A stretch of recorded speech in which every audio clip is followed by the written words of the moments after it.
बिहार सिर्फ एक राज्य नहीं, बल्कि एक ऐसी धरती है जिसे यहाँ की नदियों ने अपने हाथों से गढ़ा है। तो चलिए, आज हम इन्हीं जीवन रेखाओं के किनारे एक सफर पर निकलते हैं और उस पूरे जाल को समझने की कोशिश करते हैं जो बिहार की जिंदगी को तय करता है। तो चलिए शुरुआत करते हैं एक बहुत ही सीधे से सवाल से। क्या कोई ऐसी एक नदी है जो बिहार को ठीक बीच से दो अलग-अलग हिस्सों में बांट देती है? जरा सोचिए इसके बारे में। जी हाँ, अगर गंगा नदी का नाम दिमाग में आया तो बिल्कुल सही सोचा। यही वो नदी है जो बिहार के नदी सिस्टम की रीढ़ है, एक मेन आर्टरी की तरह जो राज्य के ठीक बीचों बीच से गुजरती है।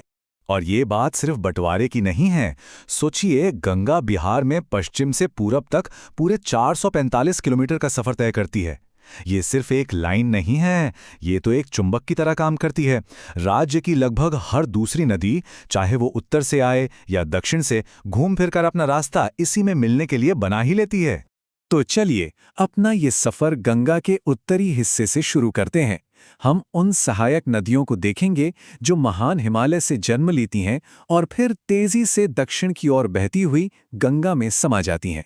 तो पश्चिम से अगर हम शुरू करें तो हमारी पहली बड़ी उत्तरी सहायक नदी है घाघरा, जिसे उत्तर प्रदेश में सरयू के नाम से भी जाना जाता है। घाघरा का सफर ही इसे काफी दिलचस्प बना देता है। ये निकलती है नेपाल के दूर मापचा-चुंगो से और छपरा के पास आकर गंगा में मिल जाती है। अपने रास्ते में ये उत्तर प्रदेश के साथ एक कुदरती सीमा भी बनाती है। और हाँ, ऐतिहासिक शहर अयोध्या भी इसी के किनारे बसा है। जैसे ही हम पूरब की ओर थोड़ा और आगे बढ़ते हैं, हमारी मुलाकात अगली बड़ी नदी से होती है, गंडक। ये नदी नेपाल की अन्नपूर्णा रेंज से निकलती है, पश्चिम और पूर्वी चंपारण जैसे जिलों से होकर गुजरती है और आखिर में वैशाली के हाजीपुर में गंगा से जा मिलती है। हमारी अगली नदी है बूढ़ी गंडक, और इसकी सबसे मजेदार बात क्या है पता है? ये हिमालय की ऊंचाइयों से नहीं, बल्कि बिहार में ही सुमेश्वर की पहाड़ियों से निकलती है। ये सुमेश्वर रेंज से निकलकर खगड़िया के पास गंगा में मिल जाती है। और हाँ, इसकी एक बहुत जरूरी सहायक नदी है बागमती, जो पहले बूढ़ी गंडक में मिलती है और फिर दोनों साथ मिलकर गंगा तक पहुंचती हैं। अब हम उस नदी पर आते हैं जिसे एक बहुत ही कह सकते हैं बदनाम नाम मिला है, बिहार का शोक। ये नदी है कोसी। नेपाल से नीचे उतरते हुए ये अपने मनमौजी स्वभाव के लिए जानी जाती है। ये अपना रास्ता इतनी तेजी से और इतने नाटकीय ढंग से बदलती है कि उत्तरी बिहार में भयानक बाढ़ आ जाती है, और बस इसी वजह से इसे बिहार का शोक जैसा दुखद नाम मिला है। और अब हमारी इस उत्तरी यात्रा का आखिरी पड़ाव, महानंदा। ये सबसे पूर्वी सहायक नदी है जो किशनगंज, पूर्णिया और कटिहार जैसे जिलों से होकर बहती है और हमारे सफर के इस हिस्से के अंत का निशान भी है। चलिए अब गंगा को पार करके दक्षिण की तरफ चलते हैं। यहाँ का नज़ारा बिल्कुल अलग है। यहाँ की नदियाँ बर्फ से ढके हिमालय से नहीं, बल्कि पुराने पठारों से निकलती हैं, और इसलिए इनका स्वभाव भी एकदम अलग है। दक्षिण में भी हम पश्चिम से पूरब का वही पैटर्न फॉलो करेंगे। बस 4 बड़े नाम हैं जिन्हें इसी क्रम में याद रखना है: कर्मनाशा, सोन, पुनपुन और फल्गु। ये क्रम दक्षिणी मैदानों को समझने की चाबी है।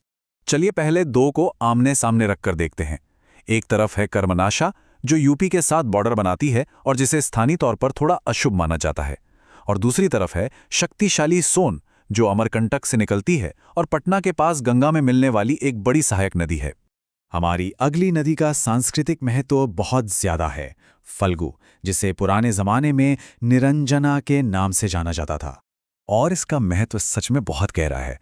पवित्र शहर गया इसी के किनारे बसा है। कहते हैं यहीं पर गौतम बुद्ध को ज्ञान मिला था, और ये पिंडदान जैसे पवित्र हिंदू अनुष्ठानों के लिए एक बहुत ही खास जगह है। लेकिन उत्तरी नदियों के ठीक उलट ये एक मौसमी नदी है जो बारिश के पानी पर निर्भर करती है। और अपनी इस दक्षिणी यात्रा को पूरा करने के लिए हमें कुछ और छोटी लेकिन फिर भी जरूरी नदियां मिलती हैं, सकरी, क्यूल और अजय, जो हमारे पश्चिम से पूरब के क्रम को पूरा करती हैं।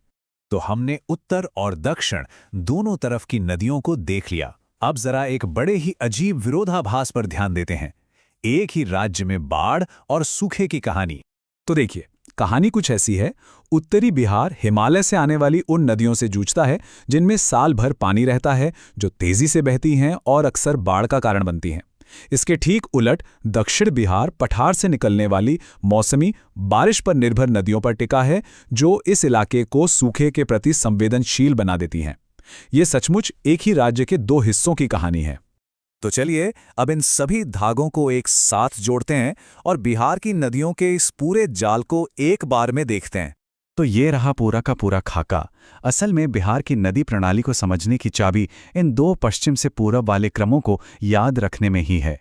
उत्तर में शक्तिशाली हिमालयन नदियां घाघरा से महानंदा तक, और दक्षिण में पठार की मौसमी नदियां कर्मनाशा से अजय तक।